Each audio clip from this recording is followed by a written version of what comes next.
Entre 1986 y 2025, México ha acumulado una cifra que incomoda incluso cuando se lee en silencio. 118.690 niños, niñas y adolescentes desaparecidos. Es un número concreto, definido, supuestamente exacto, pero cuando uno revisa los archivos que lo sostienen, descubre que está hecho de piezas que nunca encajan del todo. Son reportes que llegaron tarde, formularios incompletos, denuncias que nunca pasaron a un sistema digital y hojas que quedaron atrapadas durante años en carpetas metálicas, en cajones que nadie abrió a tiempo. El registro comienza en 1986, aunque en realidad deberían existir documentos más antiguos. Lo que tenemos son los que sobrevivieron: copias mal impresas, expedientes sin portada, fichas con tinta corrida por el calor. La primera anotación confirmada es casi un susurro burocrático: menor desaparecido, sin datos adicionales. Ninguna fotografía, ninguna dirección, ni siquiera una referencia clara del lugar donde fue visto por última vez. A partir de ahí, la información avanza de manera desigual. No hay una narrativa lineal. Hay trozos. Notas enviadas por fax, oficios mecanografiados, testimonios contradictorios. Cada dependencia trabajaba en su propio formato. Algunas guardaban los papeles por color, otras por fecha, otras simplemente por cómo fueran llegando. Y aún así, cuando se coloca todo sobre una misma línea de tiempo, surge algo inquietante. La cifra nunca se detiene. Desde el primer reporte en 1986 hasta los últimos registros de 2025, no existe un solo año en que México haya dejado de reportar desapariciones de menores.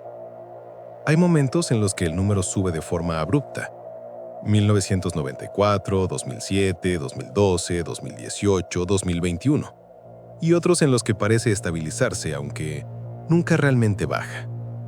Es como observar a un país que respira, pero con un pulso irregular, siempre acelerado. En los primeros años, los casos se concentran en las grandes ciudades, donde hay más flujo de personas y más infraestructura para registrar denuncias. Pero conforme avanza la década de los 90, el mapa cambia. Las desapariciones se desplazan hacia carreteras federales, estaciones de autobuses, áreas rurales donde la policía tarda horas en llegar. Incluso hoy, algunos de esos puntos siguen activos, como si el tiempo no hubiera pasado. Los documentos de esa época muestran de todo: fechas repetidas, direcciones que ya no existen, nombres escritos de dos maneras distintas en la misma hoja. A simple vista es un caos administrativo, pero al mirar con atención, aparece el inicio de un patrón.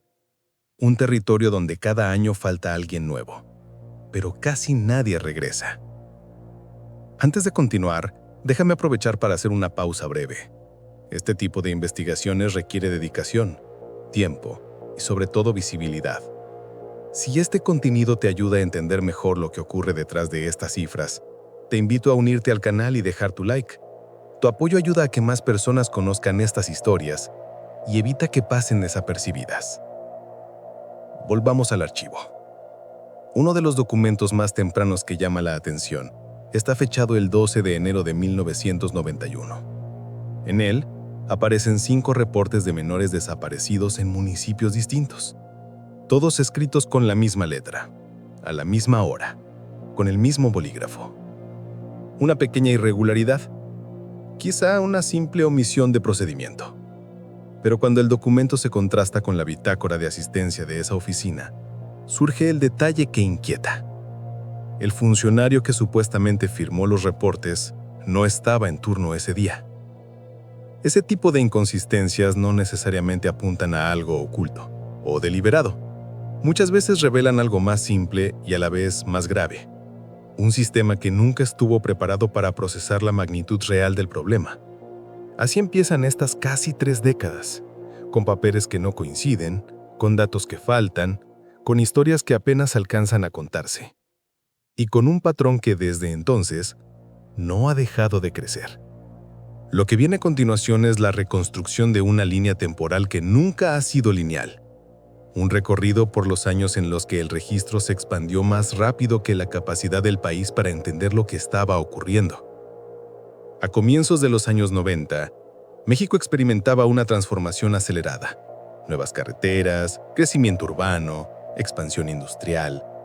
Pero mientras las ciudades avanzaban, los registros de menores desaparecidos empezaron a multiplicarse de una forma silenciosa, casi imperceptible para quienes no estaban revisando los archivos desde adentro.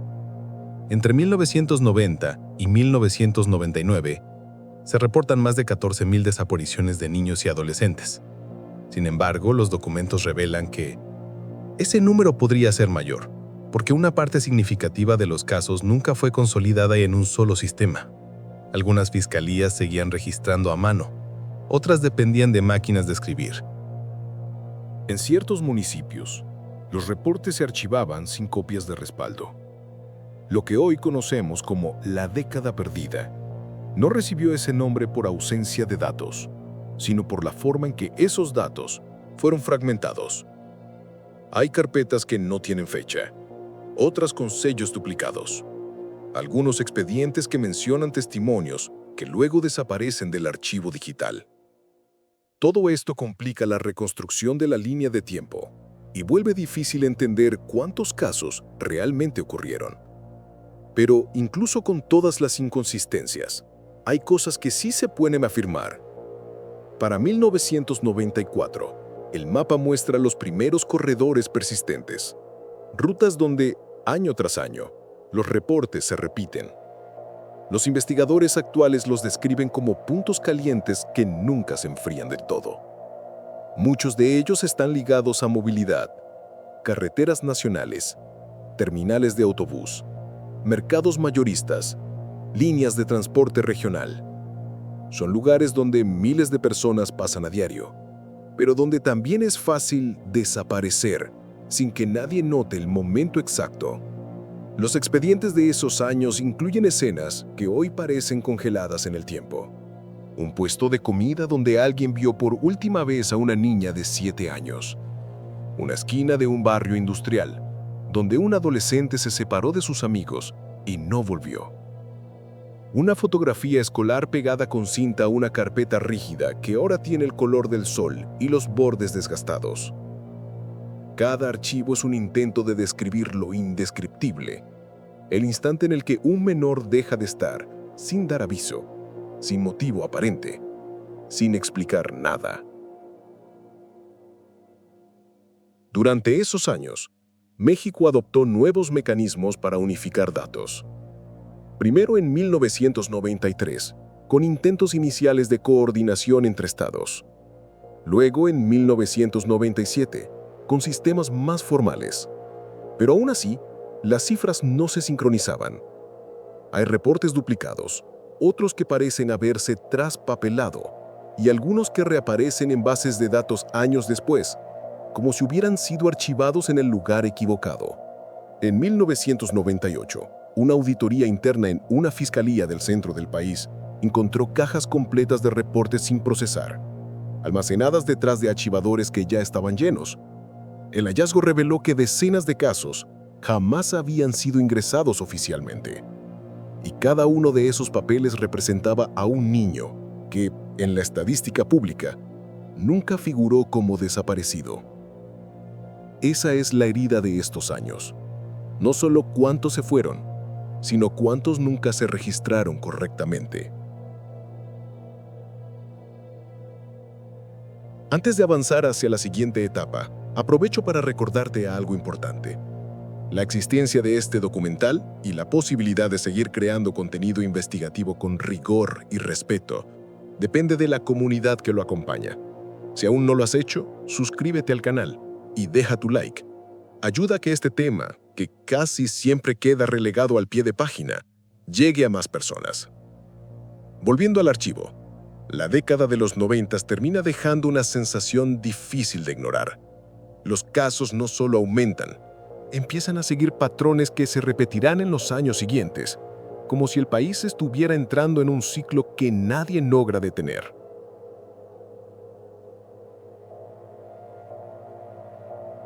Cuando inicia el año 2000, México entra en un periodo de transición institucional.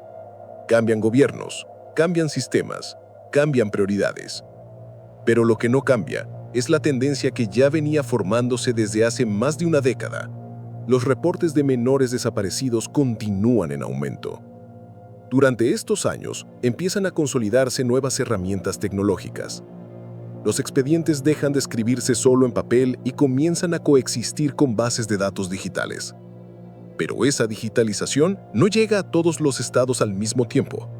Algunos avanzan rápido, otros dependen todavía de archivos fotocopiados, carpetas plásticas y formularios impresos en papel continuo. El resultado es una década donde la información avanza, pero no de forma uniforme. Por cada expediente digitalizado correctamente, hay otro atrasado, incompleto o capturado con un error de fechas que altera toda la secuencia. Aún así, las cifras registradas durante estos años supera los 30.000 casos. Cada número corresponde a una historia distinta, pero en conjunto forman una tendencia que ya no se puede ignorar. En 2003 aparece el primer intento robusto de unificar criterios entre fiscalías estatales. Las directrices piden capturar hora de los hechos, última ubicación conocida, descripción física, contexto del lugar, fotografías actualizadas. Pero al revisar los documentos de esa época, es evidente que esas directrices no siempre se cumplieron. Hay reportes sin hora, otros sin fotografía. Algunos no especifican siquiera en qué municipio ocurrió la desaparición. Y en casos más graves, los datos de contacto de los familiares están mal escritos o incompletos. A partir de 2006, la cifra comienza a mostrar un incremento sostenido. En varios estados, las autoridades lo atribuyen a mejoras en el sistema de reporte. Pero cuando se analizan los detalles de los expedientes, la explicación no es tan simple. Muchos casos tienen elementos similares: traslados cotidianos, trayectos cortos, zonas densamente pobladas. Desapariciones que ocurren en un lapso de tiempo pequeño, sin testigos directos y sin una causa evidente. En 2008, una oficina regional en el centro del país reporta un hallazgo inesperado. Mientras reorganizan una bodega administrativa, encuentran un lote de archivos extraviados, 57 expedientes de menores no localizados que nunca fueron procesados formalmente. Las carpetas estaban acumuladas detrás de muebles viejos, cubiertas de polvo, algunas con insectos dentro. Los documentos conservan marcas de humedad, bordes desgastados y notas manuscritas que ya casi no se pueden leer. Para los padres de esos niños, el tiempo se detuvo hace años. Para el sistema, los casos ni siquiera existían. A finales de 2010, la cifra consolidada sobrepasan lo que, en cualquier otro país, sería considerada una emergencia de alto nivel. Pero en México la tendencia sigue avanzando como si formara parte de la vida pública, como si ya hubiera sido normalizada. Los mapas muestran zonas que se repiten, corredores urbanos, periferias de ciudades grandes, puntos de tránsito que conectan estados completos. Y mientras las instituciones intentan actualizar sus plataformas, los expedientes acumulados del pasado arrastran al país hacia una incertidumbre constante, porque no se sabe con exactitud cuántos faltan, cuántos nunca fueron registrados, cuántos reportes quedaron en papel sin pasar a un sistema digital. La década cierra con una sensación doble. Por un lado, avances técnicos. Por el otro, una montaña de casos que ningún avance logra reducir. Y es aquí, justo al entrar en la siguiente etapa, cuando comienza a percibirse un quiebre en la línea de tiempo. Los patrones se intensifican. La cifra crece más rápido. Los reportes se vuelven más complejos. Lo que viene después marcará un punto de no retorno. Con el inicio de 2011, la información contenida en los registros oficiales comienza a mostrar un comportamiento distinto. La cifra de menores desaparecidos ya no avanza en una línea ascendente moderada, se dispara. Entre 2011 y 2018, se concentran algunos de los incrementos más pronunciados de toda la serie histórica. En solo 8 años, el país acumula decenas de miles de casos, distribuidos en todos los estados, sin excepción. Las bases de datos cambian, los sistemas se actualizan, pero la tendencia no se detiene. En varias fiscalías estatales, los expedientes de esta época exhiben un contraste llamativo. El formato es más moderno, más ordenado, más estandarizado, pero la información dentro continúa siendo fragmentaria. En muchos reportes falta el contexto de los hechos. En otros, la hora registrada se contradice con el testimonio de los familiares. También es frecuente encontrar trayectos incompletos o ubicaciones ambiguas como cerca de la tienda, por el camino viejo o entre el monte y la carretera. A medida que avanza la década, los puntos rojos en el mapa del país dejan de ser casos aislados. Se convierten en zonas de recurrencia, especialmente en corredores metropolitanos y regiones con alto flujo de transporte. Una característica que empieza a llamar la atención es la proximidad entre muchos reportes. Distancias cortas, menos de 1 kilómetro entre un caso y el siguiente, a veces en días consecutivos. Los investigadores describen este patrón como ondas superpuestas, desapariciones que ocurren en la misma área, en un periodo breve sin conexión aparente entre sí. El fenómeno no es uniforme, pero tampoco es aleatorio. La información sugiere un tipo de comportamiento repetitivo que el sistema no logra explicar del todo. En 2014, la creación de nuevas plataformas de registro intenta corregir el rezago histórico. Las fiscalías comienzan a digitalizar expedientes antiguos, a verificar duplicados y a depurar archivos repetidos. Sin embargo, este proceso revela otra capa del problema. Cientos de reportes que nunca fueron actualizados. Menores que aparecieron y cuya localización sí fue confirmada, pero que quedaron marcados como no localizados, porque nadie reescribió la ficha. Otros tantos que, por el contrario, sí desaparecieron y permanecieron sin seguimiento por años.